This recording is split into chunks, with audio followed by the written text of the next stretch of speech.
जय धर्मेश, जय सेवा, जय भीम, जय ज्योती, जय मल्हार. आज महाराष्ट्रामध्ये शेड्यूल ट्राईबच्या ज्या 33 जमाती आहे, ज्या अन्यायग्रस्त आहे, त्या जमातीचा विविध मार्गाने गेल्या अनेक वर्षापासून लढा लढतो आहे. अशीच एक धनगर जमात आहे, ते गेल्या अनेक वर्षापासून तिचा लढा लढतो आहे. या स्वतंत्र भारतामध्ये ज्या शिपियान बेरारमधून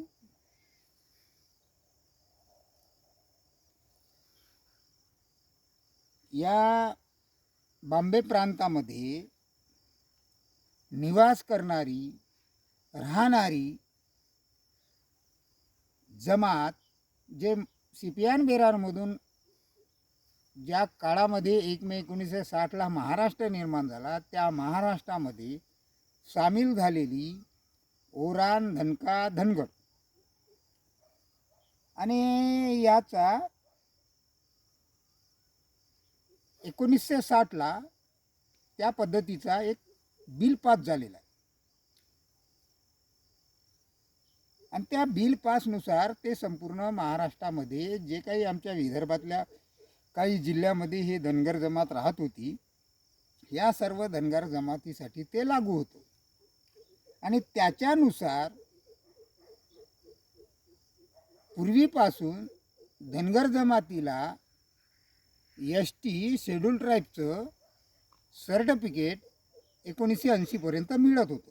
आणि त्याच्यानुसार त्यांनी त्यांच्या पद्धतीने ते कार्य करत होते. परंतु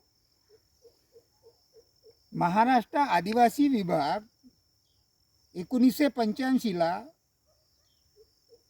एक आदेश काढून सरकारला व शासनातल्या संविधानिक पालनकर्ते असलेल्या सर्व पालकीय अधिकाऱ्याला त्यामार्फत त्यांनी कळवलं की आदिवासी समूहामध्ये काही जाती बोगस सर्टिफिकेट घेऊन त्याचा फायदा घेतो आणि त्या फायद्यानुसार आदिवासी समूहामध्ये कुठेतरी एक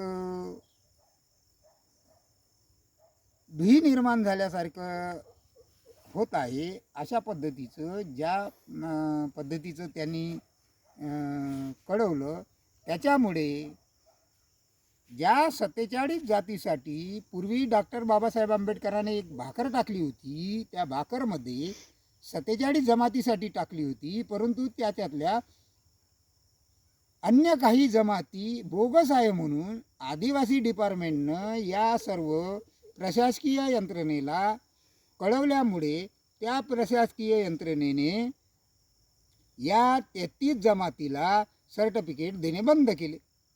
आणि ते बंद केल्यामुळे जे शेड्यूल ट्राईबची जमात होती, हे धनगर जमात होती, या धनगर जमातीला राज्य सरकारने OBCचं सर्टिफिकेट देणं सुरू केलं.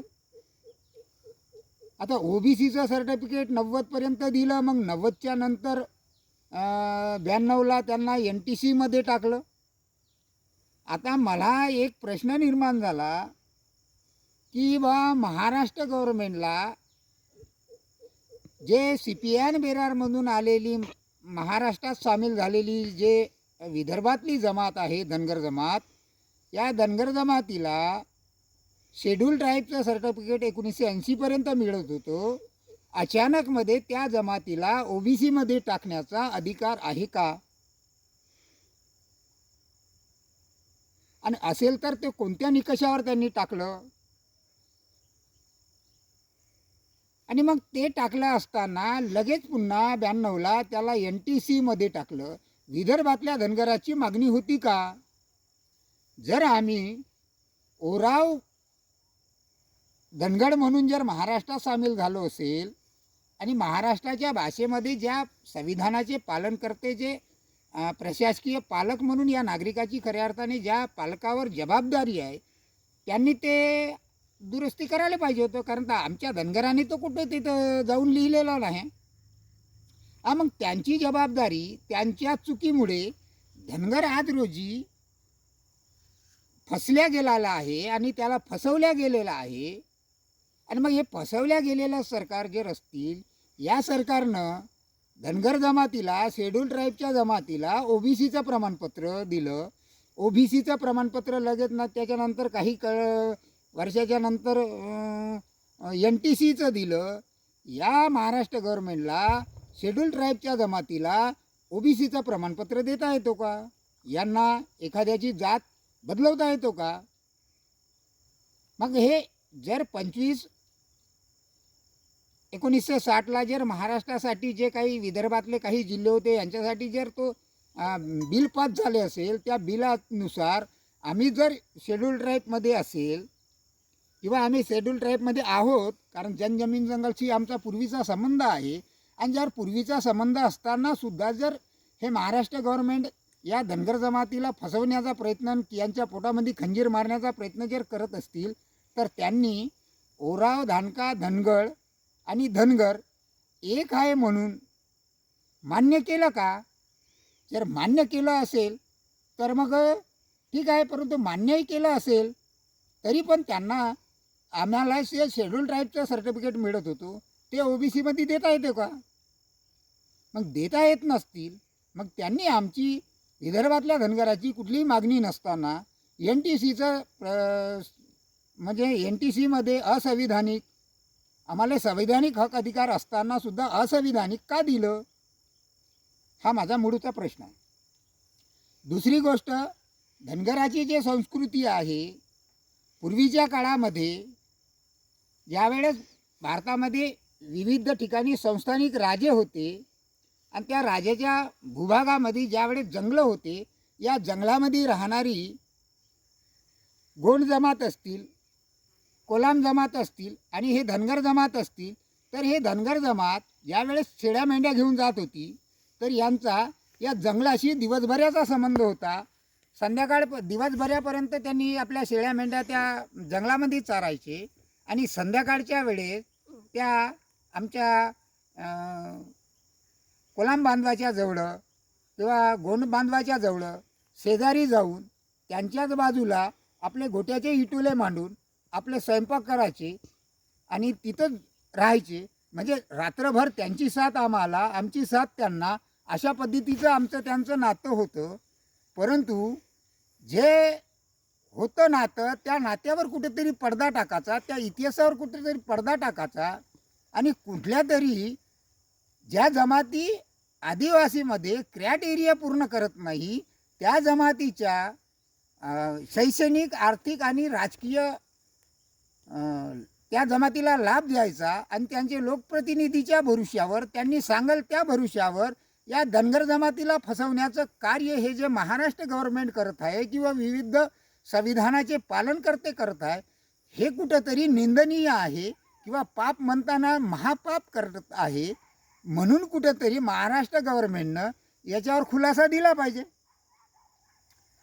दुसरी गोष्ट, ज्या CPN बेरारमधून ओराव, धनगड आणि धनका म्हणून जर ही जमात महाराष्ट्रामध्ये सामील झाली असेल, त्यावेळेस महाराष्ट्र निर्माणही व्हायचा होता. त्यावेळेस CPN बेरार बॉम्बे प्रांत होता आणि त्यानुसार 1951च्या जनगणनेनुसार जर हे सर्व जर या सरकारनं केलेलं आहे आणि ते डायरेक्ट संविधानात आणि आपल्या कायद्यामध्ये तरतूद आहे आणि मग त्यानुसार जर यांनी केलं असेल, तर त्या 1951च्या जनगणनेनुसार धनगडाची लोकसंख्या त्या 51च्या जनगणनेमध्ये दर्शवलेली नाही, परंतु धनगराची लोकसंख्या त्याच्यामध्ये दर्शवलेली आहे आणि त्या दर्शवलेल्या लोकसंख्येनुसार धनगराला 80पर्यंत सर्टिफिकेट मिळत होते. मग या 80 म्हणजे 81 ते 90चा काळ जे या महाराष्ट्र गव्हर्नमेंटमध्ये जे प्रस्थापित लोकप्रतिनिधी होते, या लोकप्रतिनिधींनी धनगर जमातीच्या पाठीमध्ये तर खंजीर खूप असला महाराष्ट्र विदर्भातल्या. मग हे जे लोक असतील यांना शेड्यूल ट्राईबच्या जमातीला OBCमध्ये टाकता येतो का? मग OBC टाकता जर येत नसतील किंवा यांना तो अधिकार नसतील, तर मग यांनी कोणत्या कलमानुसार ते केलेलं आहे, या कुठेतरी प्रश्न पडलेला आहे. आणि मग हे जर करताना ते जर दोषी असेल तर त्यांच्यावर क्रिमिनल केस करायला पाहिजे. कारण ते कोणाची जात कोणाला बदलवता येत नाही, महाराष्ट्र गव्हर्नमेंटला बदलवता येत नाही. आणि बदलवता येत असतील तर त्यांनी त्या पद्धतीचं आम्हाला कळवायला पाहिजे. आम्ही याच्या पहिले वारंवार त्यांना निवेदनं देऊन मागणी केलेली आहे, परंतु हे कुठलंही महाराष्ट्र गव्हर्नमेंट आम्हाला कुठलीही गोष्ट कळवत नसताना आम्हाची फसवणूक केल्या जाते. आणि मग हे सरकार आम्हाला फसवण्यात यशस्वी झालं होतं. म्हणजे ज्या प्रकारे इंग्रजासोबत लढलेले आमचे महापुरुष आहे, ज्या भूराजस्वाच्या विरोधामध्ये, स्थायी बंदोबस्तच्या विरोधामध्ये, रयतवाडी बंदोबस्तच्या विरोधामध्ये आणि महालवाडी बंदोबस्तच्या विरोधामध्ये ज्या लगान टॅक्स आमच्याकडून वसुल्या केला जात होता, त्या लगान टॅक्सच्या विरोधामध्ये या भारतामध्ये विविध ठिकाणी जर 597 संस्थानिक राजे होते. मग ह्या राजे असताना सुद्धा त्या काळामध्ये भारतावर इंग्रज राज्य केले आणि ते 1760 भारतात आले. आणि त्यानंतर त्यांनी प्लासीची लढाई लढली आणि त्यानंतर भारतामध्ये त्यांनी जे आमचा व्यापार सर्व दुनियामध्ये ज्या अशोक सम्राटांनी पसरवलेला होता, त्या व्यापारी लोकांना कुठंतरी कमजोर करून, त्यांच्यासोबत युद्ध करून त्यांना नेस्तनाबूत करणे किंवा युरोपियन, फ्रान्स या अनेक देशातले लोक आमच्या भारतामध्ये व्यापार करण्यासाठी येत होते आणि भारतातला माल हा विविध देशात जात होता. त्या सगळ्या याच्यावर त्यांनी लढाया करून ते सर्व जिंकलं. कर्नाटकमध्ये 3 युद्ध केले यांनी फ्रान्सीच्या विरोधात, असं या ब्रिटिशचा इतिहास आहे. आणि मग जर हे 1793ला त्यांनी जो राजस्व टॅक्स लावला होता, त्या टॅक्सच्या विरोधात आणि 1820पर्यंत तो टॅक्स चालू होता, त्या टॅक्सच्या विरोधात जर आमचे महापुरुष जर लढले असतील, तर मग आमचे महापुरुष का लढले? तर जमीन जंगलशी आमचा संबंध असेल. आमचे महापुरुष जंगलामध्ये राहत होते आणि मग आम्ही जर जंगलात राहणारे लोक असतील आणि आम्ही जंगलासाठी जंगल हे आमच्या ईश्वराने आमच्यासाठी निर्माण केलं, आमची भूमी आहे ते, आणि आम्ही त्याचे मालक असताना आम्ही तुम्हाला टॅक्स देणार नाही, अशा पद्धतीचं आमच्या महापुरुषांनी एक हे करून आमच्या गावात आम्हीच सरकार, आमचे कोणी सरकार नाही, आम्ही जे हे करू तेच आमचा कायदा होईल, आमचा ग्रामसभा आहे. आणि अशा पद्धतीचं त्यांनी हे करून ते जर लोकांना जागृत करून त्या काळामध्ये पैशानी सैनिक हे संस्थानिक राजे ठेवायचे, परंतु कुठेतरी उज्ज्वल पिढीच्या भविष्यासाठी कुठलाही पगार न देता, कुठलाही मोबदला न देता, त्या उज्ज्वल भविष्याच्या पिढीच्या उज्ज्वल भविष्यासाठी लढण्यासाठी एक प्रबोधन करून एक विशाल असं संघटन, भारतामध्ये पहिलं संघटन तयार करणारा तो धनगर पुत्र वीर बुधू भगत जर असतील आणि त्याची प्रेरणा जर सर्व महापुरुषांनी घेऊन मग विविध जातीमध्ये संघटन निर्माण करत असतील, तर मग त्याच्या इतिहासावर पडदा टाकून धनगर जमातीला तुम्ही फसवत नाहीत का? मग तो इतिहास का पुढे येत नाही? तो जर इंग्रजासोबत गेल्या अनेक वर्षापासून लढला, त्याचं आयुष्य 40-42 वर्षाचं त्याला आयुष्य मिळालं आणि त्या 40-42 वर्षाच्या आयुष्यामध्ये तो पूर्ण परिवार घेऊन जर शहीद झाला, एकच मुलगा त्याचा वाचला होता, आणि मग एक मुलगा वाचताना सर्व परिवार घेऊन जर शहीद झाला, मग त्या वीर पुरुषाचा तुम्ही रांचीमध्ये जाऊन त्याचा प्रतिमा बसवता, त्या आमच्या महापुरुषाच्या प्रतिमा बसवता, परंतु त्यांच्याच इथं वंशजाला तुम्ही फसवणूक करता आणि त्यांच्या संविधानिक हक्कापासून कुठेतरी डावलण्यात जात आहे. हे कुठेतरी या गव्हर्नमेंट सरकारनी, जे सरकार आहे, कारण आम्ही म्हणतो का दिल्ली मुंबई आमची सरकार आणि आमच्या गावात आमची सरकार, कारण दिल्ली टू गल्लीपर्यंत जे सरकार आहे, हे मधले जे दलाल आहे, हे दलाल कोण आहे की आम्ही ज्या लोकांना प्रतिनिधी म्हणून निवडून दिलं, त्या प्रतिनिधीला आमच्या नागरिकाच्या हक्कासाठी लढण्यासाठी आम्ही त्या संसदेमध्ये पाठवतो, परंतु हे आमच्या नागरिकाच्या हक अधिकारासाठी न लढता स्वतःची स्थायी संपत्ती, जमवलेल्या संपत्तीचं रक्षण करण्यासाठी लढतात. म्हणून कुठेतरी नागरिकाची आज बघितलं तर महिला सुरक्षित नाही, जवान आमचा सीमेवरचा सुरक्षित नाही, माझा शेतकरी सुरक्षित नाही, माझा शेतमजूर सुरक्षित नाही, माझा उद्योगधंदेवाला सुरक्षित नाही. मग असे विविध माझा सुशिक्षित बेरोजगार पोरगा सुरक्षित नाही. आज आत्महत्यावर आत्महत्या होत आहे, महिला बेपत्ता होत आहे, आमच्या महिलाला घसीटल्या जात आहे, पैलवानाला न्याय मिळत नाही. मग अशा पद्धतीचं जर या भारतामध्ये स्वातंत्र्य भारतामध्ये आज लोकशाही आहे, त्या काळामध्ये लोकशाही नव्हती, राजेशाही होती, परिवारवाद चालत होता. परंतु त्याचंच अवलोकन करून कुठेतरी आता परिवारवाद चालू केला काय, आणि कुठेतरी त्याच नीतीवर आम्हाला भारतातल्या लोकांना कुठेतरी फसवल्या जात आहे का. ज्या पद्धतीनं इंग्रजांनी आमच्यावर लादलं होतं, कारण इंग्रजांनी आमच्यावर काही उपकार केले ना, आमचंच उलट लुटून नेलेलं आहे. त्या काळामध्ये व्यापार करण्यासाठी येणाऱ्या सर्व विदेशी लोकांना सोनं आणि चांदी भारतामध्ये आणावं लागत होतं, आणि त्याच्या बदल्यावर आमचा माल ते नेत होते. मग ते कुठेतरी इंग्रजाच्या वर्णिक व्यवस्थेविरोधात असल्यामुळे ते त्यांना कुठेतरी खपत नव्हतं, म्हणून त्यांनी त्यांच्यावर एक विचार करून भारतावर राज्य केलं. आणि भारतावर त्यांनी यांच्या भूभागावर राज्य करायचं, यांच्यावर लगान टॅक्स वसूल करायचा आणि आपल्या कंपनीला फायदा करायचा, अशा प्रकारचा एक अधिकार त्यांनी मिळवून घेतला होता इलिझाबेथनं ब्रिटनच्या. त्या पद्धतीचं जे आज रोजी आम्हाला वातावरण दिसतं आहे, तर मग हे सरकार आमच्यावर असं करत आहे का. मग गेले अनेक वर्षापासून धनगराला ज्या सरकारनं फसवलं, आणि 14मध्ये ज्या नरेंद्र मोदी साहेबांनी भाजपच्या मदतीने धनगर समाजाला जो वादा केला होता की बा धनगर समाजाची काही ऐकून तरी घ्यायला पाहिजे होतं, त्यांच्या वोटिंग मताधिकाऱ्यावर तुम्ही निवडून आले, परंतु त्यांचं ऐकून नाही घेतलं. त्याच्यानंतर देवेंद्र फडणवीस साहेबांनी सुद्धा सांगितलं का पहिल्या कॅबिनेटमध्ये तुमचा विषय मार्गी लावून देतो, परंतु हे कुठलंही झालेलं नाही. म्हणून आज धनगर समाजामध्ये कुठेतरी रोष निर्माण झालेला आहे की बा आता धनगराची एकच हाक आणि भाजप सरकार गोब्यात, म्हणून कुठेतरी नरेंद्र मोदी गोब्यात.